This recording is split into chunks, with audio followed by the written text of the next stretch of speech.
Hey, this is Michael Imhotep, founder of the African History Network, host of the African History Network show.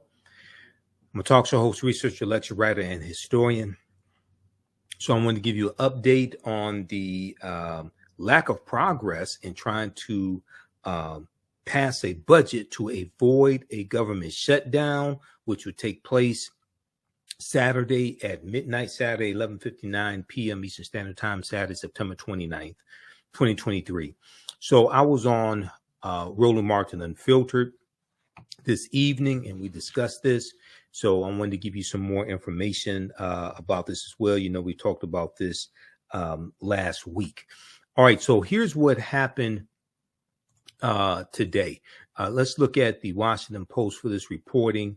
House of Representatives fails to pass short-term funding bill as shutdown looms.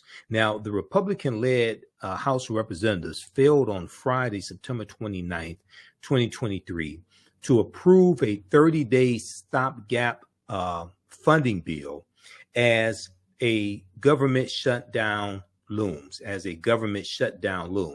Now, all the Democrats in the House of Representatives, as well as 21 Republicans, these Republicans with the House Freedom Caucus, voted against the measure, which would have cut most domestic programs by 30%. So you have Republicans who are trying to get drastic cuts to the federal budget, the budget that the White House submitted to Congress to approve. The U.S. House of Representatives and the U.S. Senate has to approve the budget. There are 12 subcommittees in the House, 12 appropriation subcommittees in the House of Representatives and the U.S. Senate that approves different portions of the budget. Now, it remains unclear what exactly will come next. House Speaker Kevin, one GOP aide told the Washington Post, quote, "I don't know who's going to vote for what anymore." Now, we know that House Speaker Kevin McCarthy is probably the weakest House Speaker in history. It took him 15 rounds of voting to become Speaker of the House of Representatives, and he cut these crazy deals with Republicans, especially the House Freedom Caucus, to become Speaker of the House of Representatives. Now, House Speaker Kevin McCarthy said on Friday, September 29th, that he would, Friday evening, September 29th, that he would support a clean stopgap funding bill that would not include aid to Ukraine, nor the tough border security legislation that House Republicans demanded. Such a bill will probably face stiff opposition. Now, the government was shut down at 12:01 a.m. on Sunday morning, October 1st, if lawmakers do not act. Okay, now you can have more than 800,000 federal civilian employees who will be furloughed. They will be sent home without pay during the shutdown. You can have about another 3 million more that will continue to work without pay until the government shutdown is over. Okay, so if we look here, I posted this on our Facebook fan page, The African History Network. This comes from the Readout with Joanne Reed. This is from Thursday, September 28th, 2023. GOP plan slashes social safety net. GOP plan slashes social safety net. So here you have Republicans who want to do massive cuts to the federal budget, to the budget that the White House submitted to Congress. And it's going to do harm to millions of Americans, especially to African Americans. So it will, the budget cuts that Republicans want to implement will 1 million low-income mothers and young kids could be forced onto a wait list for nutrition aid, okay, like SNAP benefits, supplemental nutrition program. 70%, it would be a 70% cut to home heating assistance ahead of winter months. It would be an 80% cut in funding for public schools with high concentrations of students in poverty. an 80% cut in funding for public schools with high concentrations of students in poverty. Okay. Now, that's going to hurt a lot of African Americans in African Americans in those communities. Okay. So even if you have situations where you have some African Americans who may be middle class, but they may live in areas that have a higher poverty rate. Okay, that's going to disproportionately hurt African Americans. 33% cut to housing subsidies. 33% cut to housing subsidies. And then also 60,000 seniors would lose Meals on Wheels. Okay, 60,000 seniors will lose Meals on Wheels, and that's going to disproportionately hurt African Americans as well. So you have Republicans who are holding American citizens hostage to try to push forth these very severe budget cuts. Okay, now if we go back to the piece from the Washington Post, and this is their live updates. Let's see. Okay, House Republicans met for a little over 2 hours on Friday, September 29th, Friday afternoon. Various options for a short-term continuing resolution, or CR, were proposed. Okay, but no immediate results were announced. Quote, all we just heard is total capitulation, said a Representative Bob Good, Republican for Virginia. He said before clarifying that he believes Speaker Kevin McCarthy has surrendered to the U.S. Senate's demands and proposals.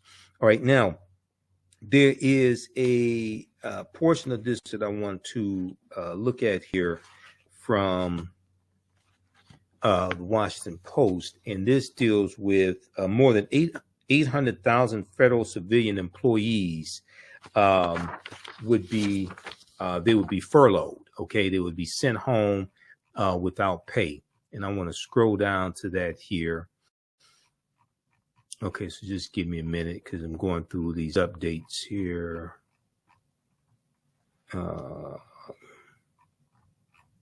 Right here. Okay. More than 800,000 federal civilian employees would be sent home without pay during a shutdown.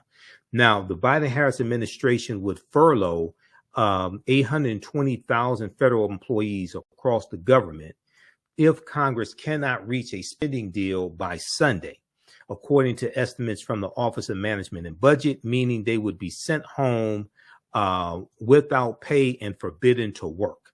Right, sent home without pay and forbidden to work. Another 680,000 civil servants would be required to report to work, but not be paid. Okay, another 680,000 civil servants would be required to report to work, but not be paid. Okay, until after the shutdown is over with. Along with 2 million military service members, the budget office said, okay, the Office of Management and Budget. All of these groups would be paid once Congress passes a budget. Now, the last shutdown lasted 35 days. That was from December 2018 through January 2019. And as I said last week, and as I said on Roland Martin Unfiltered, there were 3 government shutdowns in the first 2 years of the Trump administration. These people are totally incompetent, and you have to keep stupid people out of power. You have to vote and keep stupid people out of power. This is too much power for crazy people to have. Now, the estimates could shift slightly, but they cover the bulk of the federal government, officials said. The number of furloughed employees would come to almost 3 times the number during the 5-week shutdown during the Trump administration in the late 2018, early 2019. So furloughed means sent home without pay.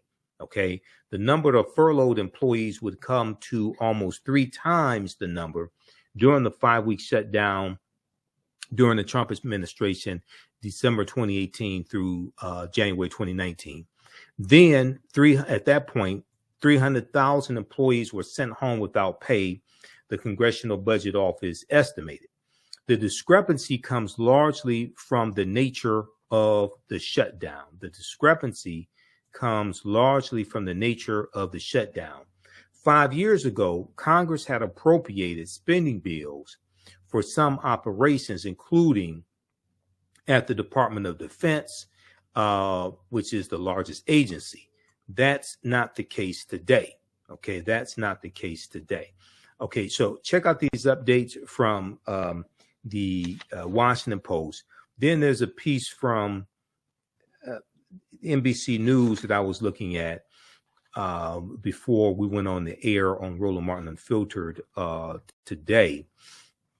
Okay, now this is Shalonda Young from the Office of Management and Budget. On September 29th, she said that House Republicans were on an island and could force a shutdown, Now, we know that 18% of the federal workforce is made up of African Americans, okay? And this is something I was warning people about. This government shutdown will disproportionately negatively harm African Americans, okay, who make up 18% of federal employees. If we look at the article from NBC News today, this one here deals with the failed vote. And I want to go to this here. This one is Congress races against time to avert a shutdown in 3 days, facing bleak prospects. This is from NBC News. Hold on, that's not the one I want. The one I want, this is the one I want. Conservative rebels tank McCarthy's funding bill. Conservative rebels tank McCarthy's funding bill, raising odds of a shutdown. Okay, so this is from Friday, September 29th, 2023, NBCnews.com. So a band of conservative rebels on Friday, September 29th, revolted and blocked House Republicans' short-term funding bill. Revolted and blocked House Republicans' short-term funding bill to keep the government open. Now, let's see here. Okay, a band of conservative rebels on Friday revolted and blocked House Republicans' short-term funding bill to keep the government open, delivering a political blow to Speaker of the House Kevin McCarthy and likely cementing the chances of a painful government shutdown. That's just hours away. Now, 21 rebels, led by Sugar Daddy Matt Gaetz out of Florida, who is a Trump acolyte and a conservative bomb thrower, top Trump ally, they voted Friday afternoon to tank the 30-day funding bill, leaving Republicans without a game plan to avert a shutdown. The vote was 198 to 232. Now, the hardliners say they are unconcerned if the government shuts down. These 21 rebels, these 21, many of them are coup plotters or coup plotter sympathizers. They don't care if the government shuts down. They don't care if people get hurt. They don't care if people go without a paycheck or are hungry. They just care about doing the bidding for Donald Trump. And as we talked about last Friday, a lot of this has to do with them mistakenly believing that if the government shuts down, the prosecution of Donald Trump will stop. That's not the case. We'll talk about that here in just a minute. The hardliners say they are unconcerned if the government shuts down, as it appears likely to do so at 12:01 a.m. Sunday morning, October 1st. Okay, because we know the fiscal year begins October 1st. They want to they want the House to pass all 12 appropriations bills with steep spending cuts, then negotiate funding with the Democratic-controlled Senate. Okay. Now, as we talked about before, when we looked at the U.S. Constitution, the Article 1, Section 9, Clause 7 of the U.S. Constitution, the ability to tax and spend belongs to Congress. Okay, belongs to the House of Representatives and the U.S. Senate. This is called power of the purse. So we look at this from history.house.gov. History.house.gov is the history section of the House of Representatives website. House.gov is the official website of the U.S. House of Representatives.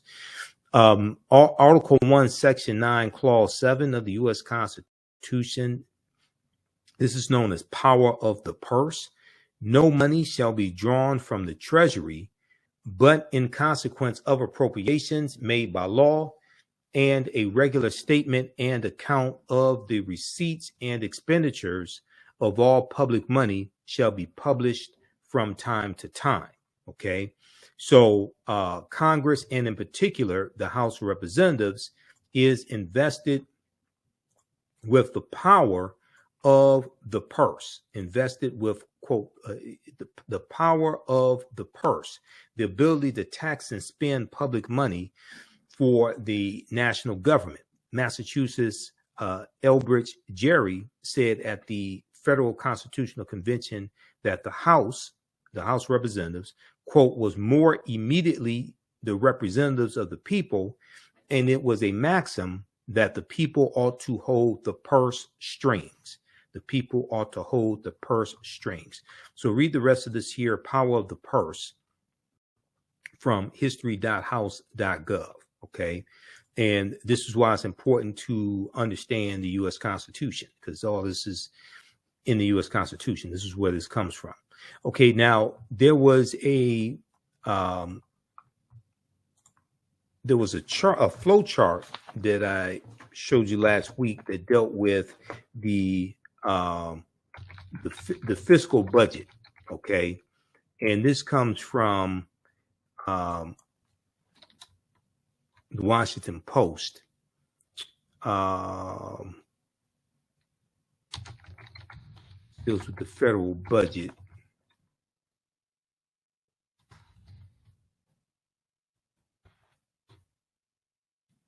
So this deals with the budget process, okay, the federal budget process. And we know that the White House submits the budget to Congress, and Congress approves the president's budget. So over the years, I heard people say, well, I'm going to vote for president, but I'm not going to vote for the House of Representatives, the U.S. Senate, which is really ridiculous. That makes absolutely no sense. It means you don't understand the Constitution. And stupid things like this happen. Keep in mind the difference between Kevin McCarthy being Speaker of the House of Representatives and Hakeem Jeffries being Speaker of the House of Representatives was about 7,000 votes in a handful of House districts. About 7,000 votes in a handful of House districts made the difference between Republicans being in control of the House of Representatives and Democrats being in control of the House of Representatives. As Democrats were in control of the House, a budget would have already been passed. We wouldn't be looking at a government shutdown. We wouldn't be looking at massive budget cuts, things of this nature. Okay. Now this comes from the Washington Post. A guide to the federal budget process, And unfortunately, in America, we have a big lack of civics. We're suffering from a lack of information, a lack of civics, and most Americans don't understand the U.S. Constitution. The president's budget request is the first step in the complex process of funding the federal government. Okay. Discretionary spending is subject to annual approval by Congress. Legislators have less control over mandatory spending, which is devoted to entitlement programs. So if we look at this flow chart here, first on or before the first Monday in February, the president submits to Congress a detailed budget request for the next fiscal year, which begins on October 1st. Okay, so this is why if they don't pass a budget, the government is going to shut down. The government will run out of money. The government will run out of money September 30th, 11:59 p.m. because the new budget starts on October 1st. Step 2, based on the president's proposal, the House of Representatives and the U.S. Senate budget committees, their budget committees propose budget resolutions. That set targets for spending and tax revenue and identify any policies that will need to move through reconciliation. These are sent to a floor vote, and differences are resolved in conference. So you have a conference committee. They vote on different portions of the budget in both the House and the Senate. Okay. Then step 3, the House and Senate appropriations committees divide the discretionary spending set forth in the budget resolution among each of their 12 subcommittees,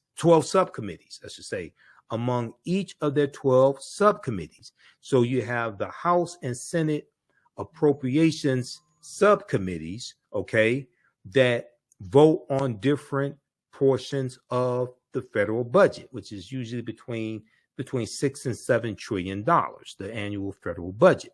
All right. This is why elections have consequences. Now, because Republicans control the House of Representatives, they control all 12 of the subcommittees. Okay. They control all the committees. They have a majority in all the committees, basically in the House of Representatives. They control all 12 of the House appropriations subcommittees that will vote on different portions of the federal budget.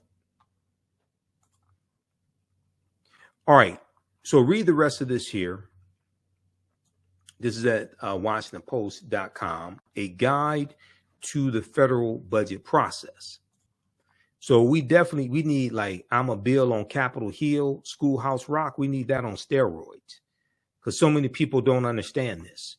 And they're like, well, I'm just going to vote for president. I'm not going to vote for the House of Representatives. I'm not going to vote for the U.S. Senate. And Congress is a co-equal branch of the federal government. Okay, Congress is a co-equal, the 3 branches of the federal government, the executive branch, the judicial branch, was the federal courts, Federal Court of Appeals, U.S. Supreme Court, and then you have U.S. House of Representatives and U.S. Senate.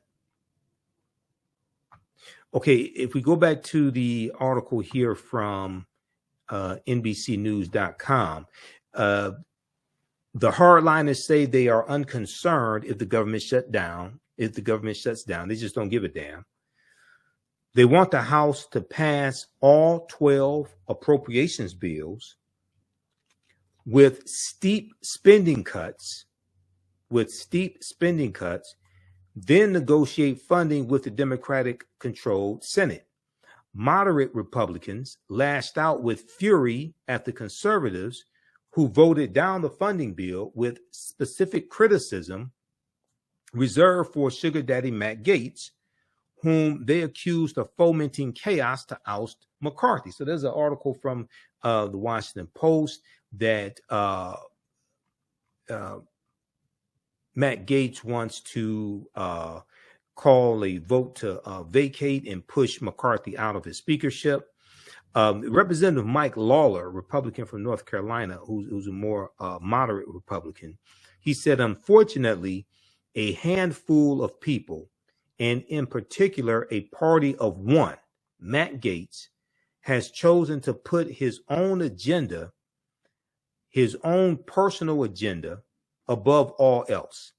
And Representative Mike Lawler, Republican from New York, is facing a tough reelection bid in 2024. He said after they took the vote today. Okay, now,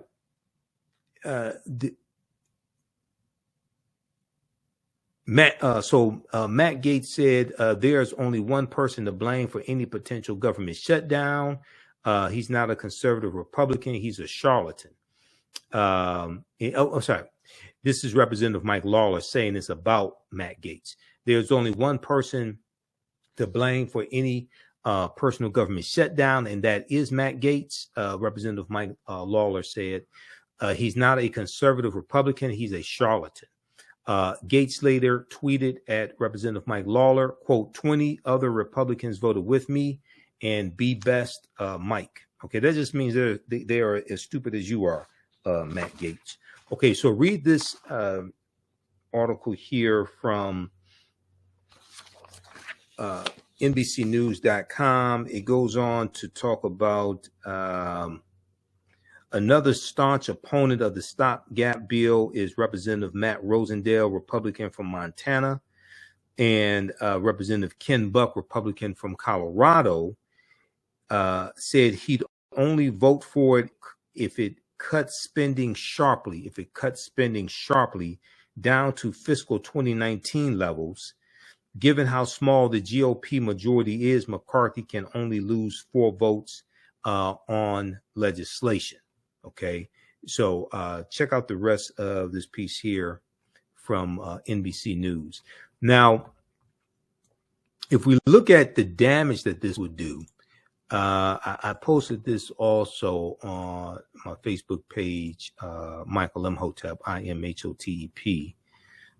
And let's go to this here. This was from, I think this was from the Readout with Joanne Reed also. Where is that? This one right here. Okay, what could happen in a government shutdown? What could happen in a government shutdown? Federal employees pay for the 4 million federal employees stops, and roughly 850,000 employees could be furloughed, sent home, and not able to work and not get paid. Okay, 850,000 would be furloughed, around that. The rest of the 4 million would report to work but not get paid until the shutdown is over with. Okay, and this happened in December 2018, January 2019. And there were stories of federal employees having to go to food banks to buy to get food because they couldn't afford to buy food. They're selling blood to buy gasoline so they could go back and forth to work. All types of horror stories like this. Social Security and Medicare. Checks are sent out, but benefit verification and card issuance would stop. Okay, so people who are trying to qualify for Medicare and Social Security, that's going to be delayed. SNAP benefits. Agriculture Department may only be able to send out assistance for 30 days after the start of the shutdown. National parks. Over 400 parks across the country will be forced to turn away visitors. Air travel. Now, this caused a huge problem in December 2018, January 2019, because there was a shortage of TSA agents. There was this called long lines at the airport trying to go through security. Air traffic controllers and TSA agents are ordered to work without pay. So you had a number of TSA agents called off work. I think the number was something like 10%, because they still have to be able to get to work. They still have to be able to put gas in their car, things like this, but they don't have a paycheck coming in. Okay, so this causes hardship for these employees and their families. Okay, because of stupid people like Matt Gaetz. Now, as I said before, 18% of the federal workforce is made up of African Americans. Okay, and if we look at what happened in 2018, so there was a good article that I cited back then and recently. This is from NPR.com, National Public Radio, called Barely Treading Water. Barely Treading Water. Why the shutdown disproportionately affects Black Americans. Okay. This is from January 14th, 2019 by Ari Shapiro. And in this article, it says, as the government shutdown enters its fourth week, now, once again, this is from January 2019 under Donald Trump, becoming the longest in United States history, federal workers around the country are struggling to make ends meet. Federal workers around the country are struggling to make ends meet.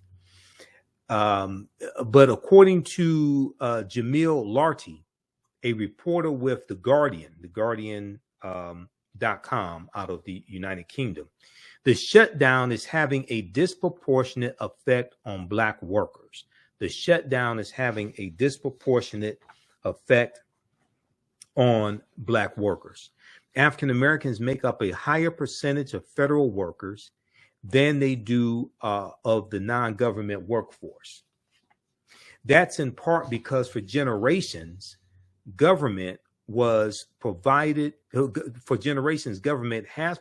good wages and job security for African Americans who faced more overt discrimination in the private sector because they face racism. And racism is a system of advantage and privilege distributed based upon race, which comes out of the ideology of European white supremacy for the purpose of preserving genetic white survival. Now, Ari Shapiro of National Public Radio's All Things Considered sat down with Jamil Larty to talk about some of the ways this disparity is playing out right now. Okay, and Ari Shapiro asked Jamil Larty, could you explain the history that led to our situation today where African Americans make up a higher percentage of the federal workforce than they do in the private sector? African Americans make up a higher percentage of the federal workforce than they do in the private sector. Okay. Now, Jamil Larty said the federal government obviously has its own untoward history of racial discrimination, from the underwriting redlining system created by 1937 by the federal government, and federal mortgage programming and excluding African Americans from New Deal programming. Okay, from New Deal program, you know, a lot of African Americans were excluded, even though it helped some. The New Deal under President Franklin Roosevelt during the Great Depression, which starts with the stock market crash of October 1929, going into the 1930s, the New Deal program, and then even going into the World War II era. But it has also been the institutional vanguard of the nation's slow march toward equality, more so than the private sector at large and more than most state and local governments. In 1941, President Franklin Delano Roosevelt signed Executive Order 8802, which banned race discrimination in the Defense Department. This dealt with the jobs in the Department of Defense. And that was because he signed Executive Order 8802 because A. Philip Randolph threatened to put 100,000 African Americans to march on Washington to embarrass Roosevelt if he did not desegregate jobs in the Department of Defense. And so this was going to be the original March on Washington before August 28th, 1963. There was going to be a March on Washington decades before that. The day before the march was scheduled, President Roosevelt relinquished and agreed to sign the executive order. So he signed the executive order the day before the march was going to take place. So A. Philip Randolph, president of the Brotherhood of Sleeping Car Porters, called off the march the next day. That was scheduled for the next day. Okay, now, in 1941, President Roosevelt signed Executive Order 8802, and that's largely seen as the most important move in support of the civil rights of Black Americans from Reconstruction all the way until 1964, when you have the Civil Rights Act of 1964. The federal government, for fairly obvious reasons, just did a better job of abiding by the Civil Rights Act than the labor market at large. Now, Ari Shapiro asked Jamil Larty We know that black families have a fraction of the wealth of white families. According to the U.S. Census Bureau, for every $100 in white family wealth, black families have just over $5. So what does that mean when black government workers start missing a paycheck? What does that mean when black government workers start missing a paycheck? Jamil Lardy said the profound racial wealth gap in the U.S. makes it far more difficult for the average black American to sustain a long period without a paycheck as compared to white Americans. So this government shutdown coming from Republicans who overwhelmingly vote against every bill that is beneficial to African Americans, whether it's the American Rescue Plan. No Republicans in the House or the Senate voted for the $1.9 trillion American Rescue Plan, even though the $1.2 trillion infrastructure bill was bipartisan. Only 19 Republicans out of 50 in the Senate voted for the bill, and only 14 Republicans out of over 200 in the House of Representatives voted for the bill. The Republicans overwhelmingly voted against the George Floyd Justice and Policing Act. No, that vote was 220 to 212 in the House of Representatives. No Republicans voted for that bill. No Republicans voted for the Domestic Terrorism Prevention Act. Well, I'm sorry, only one Republican did, Adam Kinzinger of Illinois. And he didn't run for re-election. He was on the January 6th committee. No Republicans in the U.S. Senate voted for the Domestic Terrorism Prevention Act. Most Republicans didn't vote for the Crown Act in the House of Representatives. The John Lewis Voting Rights Act, no Republicans in the House of Representatives or the U.S. Senate voted for the John Lewis Voting Rights Act. You can just go to congress.gov, and you can, all these bills, you can look and see how each member of the House of Representatives and U.S. Senate voted for these bills. Overwhelmingly, Republicans consistently vote against these policies that are beneficial to African Americans. And then they're forcing a government shutdown at the same time to force severe budget cuts that would disproportionately hurt African Americans.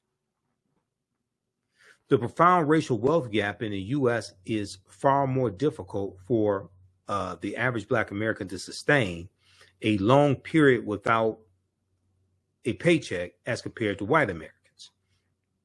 We should note that the disparity in wealth is probably much less acute among federal workers. We should note that that disparity in wealth is probably much less acute or much less prevalent among federal workers. We don't have numbers of black federal workers' wealth versus white federal workers' wealth. It's probably much closer than the broader disparity. But overall, African Americans are less likely to have friends, family, networks, and access to credit, you name it. Things that will help you survive a period without a paycheck, they're less likely to have it. So Ari Shapiro asked the question, tell us about one of the workers you spoke with for this story. The story that Jamil Lardy wrote for the Guardian.com, okay? And he talked about an employee named Laura from the National Park Service, okay? So check out the rest of this piece here.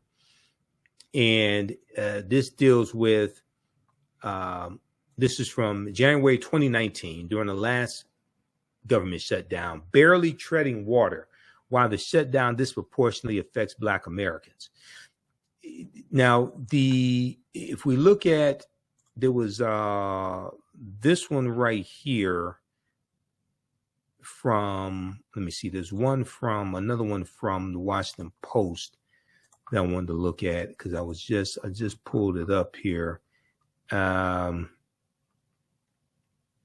Is this the right one? It's Kevin McCarthy embarks stark cuts to safety net to win hard right. Yeah, this is it right here.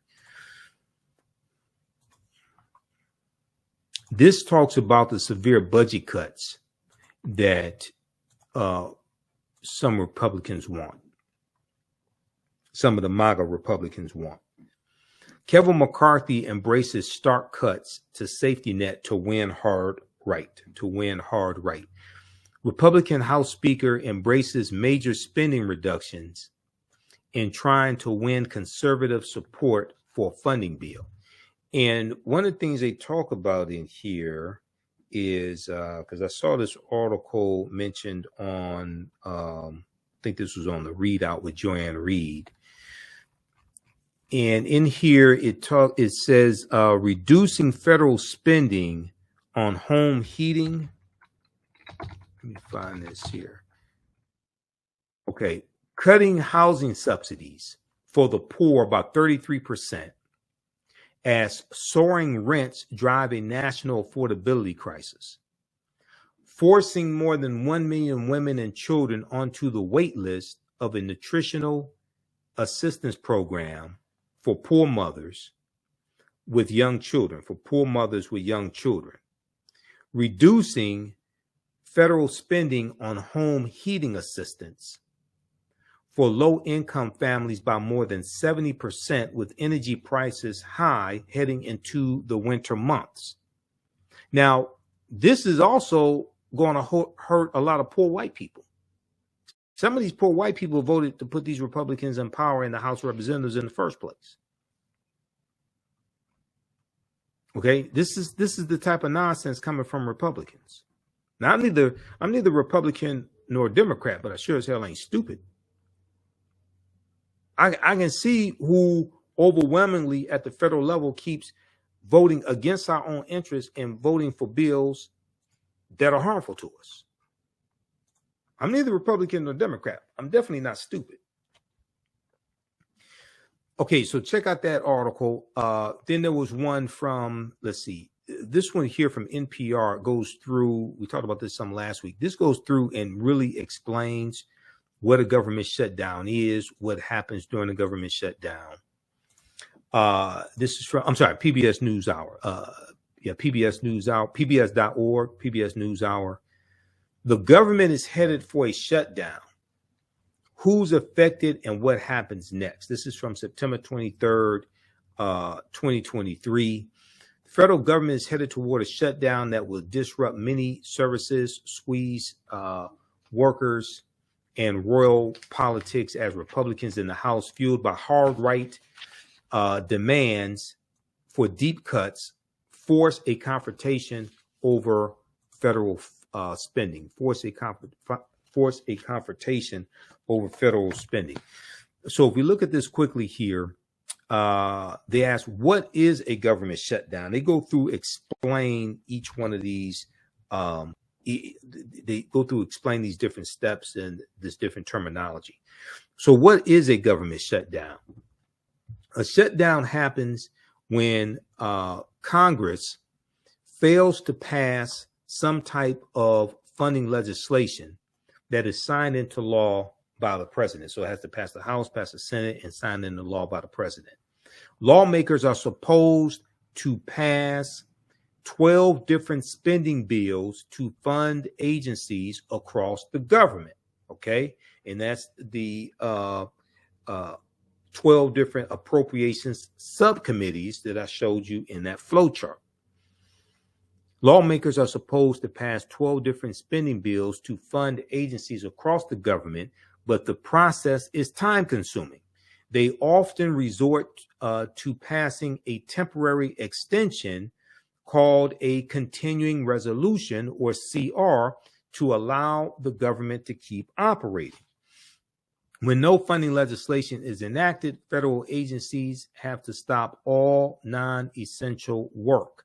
Federal agencies have to stop all non-essential work and will not send paychecks as long as the shutdown lasts. Okay, so you have family members, you have African Americans who are federal employees who are helping out family members, helping out their children.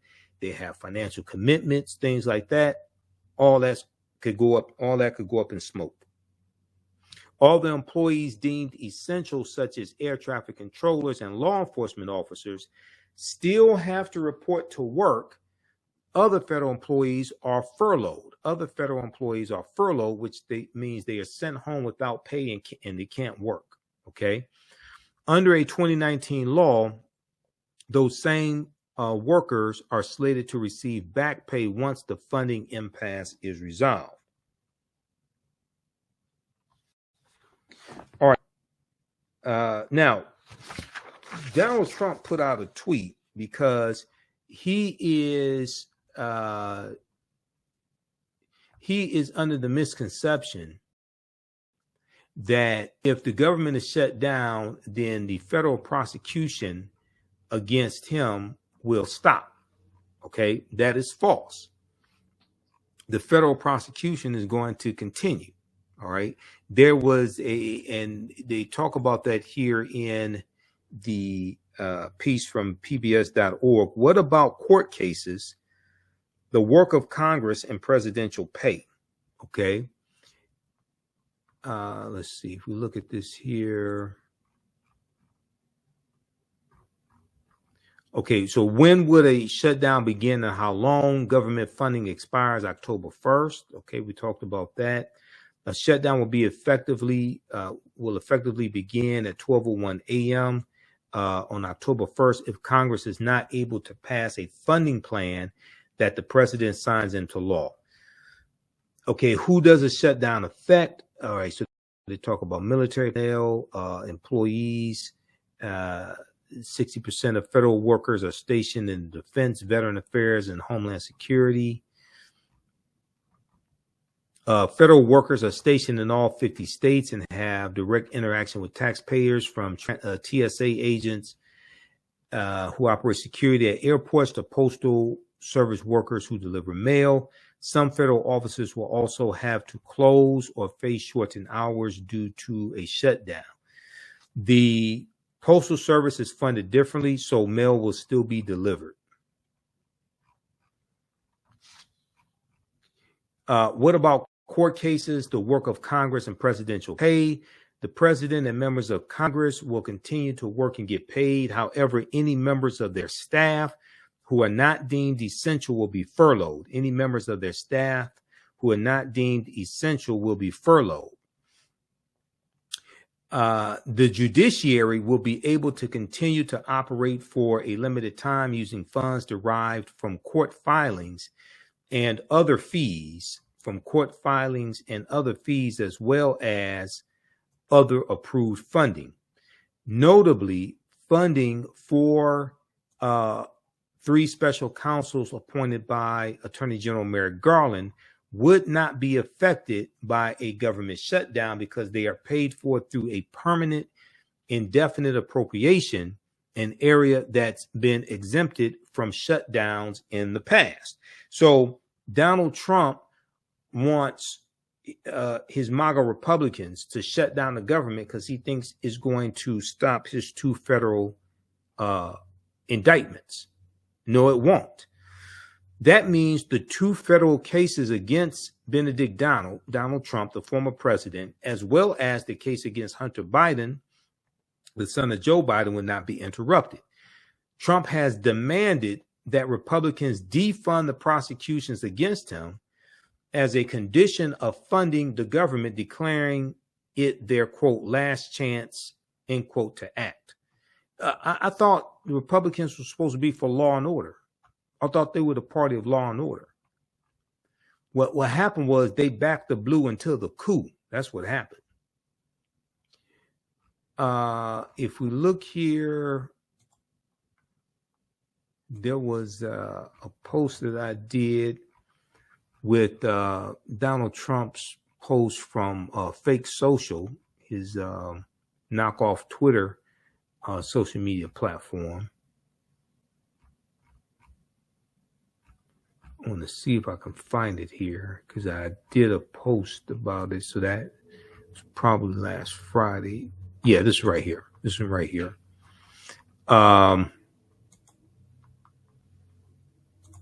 Let's look at this. How's everybody doing? Give us a thumbs up, give us a heart, give us a like on this broadcast. Also, you can support the African History Network, $ the AHN Show through Cash App, through PayPal, paypal.me/the AHN Show.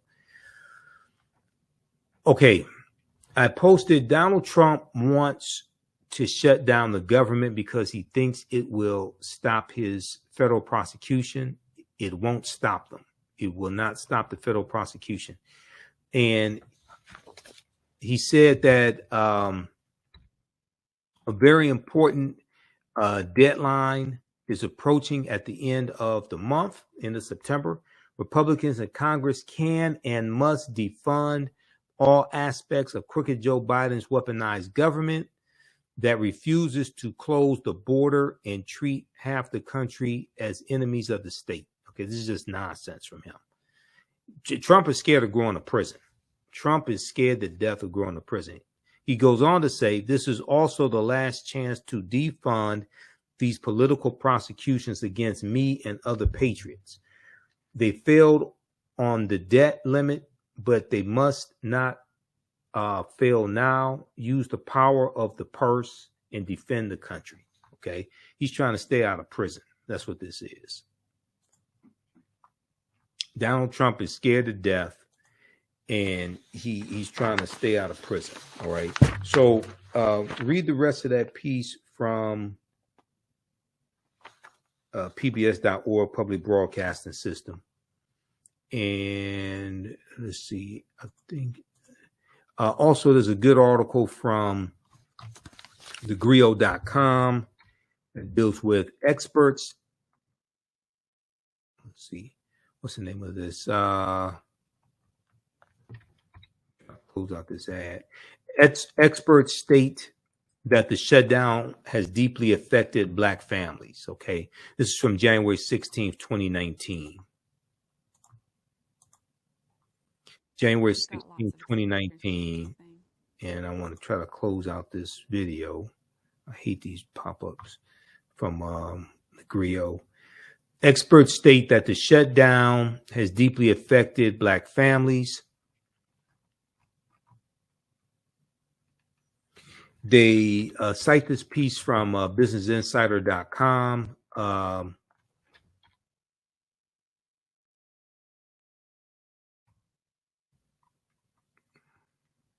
And they also quote Ari Shapiro and Jamel Lardy in that article from National Public Radio as well. Okay.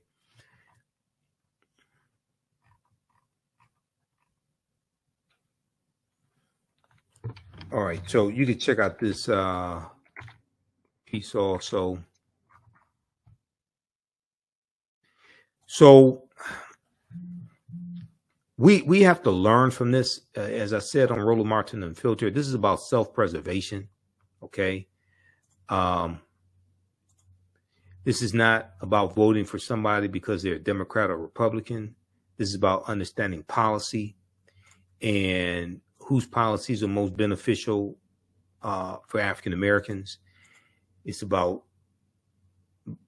voting people out of office who consistently vote against our own interests. Okay, keeping people in office who overwhelmingly vote for our interests. We have to understand and master political self-defense. So that's what this is about. Okay, we have to understand and master political self-defense, understand that politics is the legal distribution of scarce wealth, power, and resources, in the writing of laws, statutes, ordinances, amendments, and treaties, their adoption, interpretation, and enforcement. Politics impacts every aspect of our lives, from the water we drink to the air we breathe to the food we eat. And understand how to use politics as a tool to accomplish what it is that we want. Okay? How do we use it as a tool to accomplish what it is that we want? And we have to stop telling African Americans to exercise your right to vote. Okay. If you don't vote for exercise, you vote for power. If you want to exercise, you go to the gym and work out. Okay. Like I'm about to work out.